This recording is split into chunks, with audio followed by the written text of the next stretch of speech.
भंडारा जिल्ह्यातील पवनी तालुक्यांतर्गत असलेल्या वाही परिसरात मोठ्या प्रमाणात जे आहे काल वादळी वाऱ्यासह पाऊस आला आणि त्यामुळे शेतशिवारात असो घरांचे असो मोठ्या प्रमाणात नुकसान झालेले पाहायला मिळत आहे। घरांचे टीन जे आहे उडून गेले, सोबत कौला जे आहेत त्या अशा प्रकारे तुटलेल्या अवस्थेत आपल्याला पाहायला मिळत आहेत। मोठ्या प्रमाणात या ग्रामस्थांचे जे आहे या अर्ध्या तासाच्या आलेल्या पावसाळ्यामुळे मोठ्या प्रमाणात नुकसान झालेले पाहायला मिळत आहे।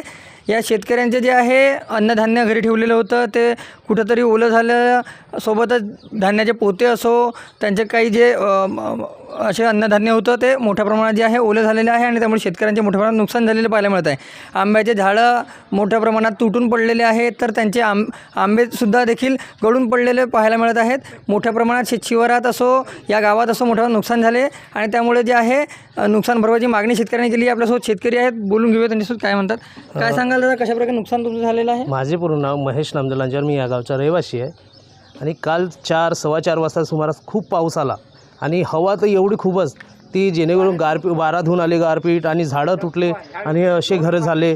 असे 20 ते 25 घरं आहेत आणि जे कटानमाल वगैरे साठवून ठेवली अन्नधान्य तो वगैरे सगळं असं नुकसान झालं पावसामुळे। कारण पाऊस तर डायरेक्ट पडणारच आहे असं म्हणून खूप मोठी नुकसान झालं। आमचं एक म्हणणं आहे की शासनाकडून काहीतरी आम्हाला मदत मिळावी असं म्हणत आहे। नक्कीच जे नुकसान झालेलं आहे ते कुठंतरी अवकाळी पावसामुळे निसर्गाचा कोप झाला आणि त्यामुळे हे नुकसान झालेलं आहे। त्यामुळे प्रशासनानं जे आहे तात्काळ याचे पंचनामे करून नुकसान भरपाई करावी अशी मागणी जी आहे या शेतकऱ्यांनी केलेली आहे। रुपेश सपाटे, TV9 मराठी, भंडारा।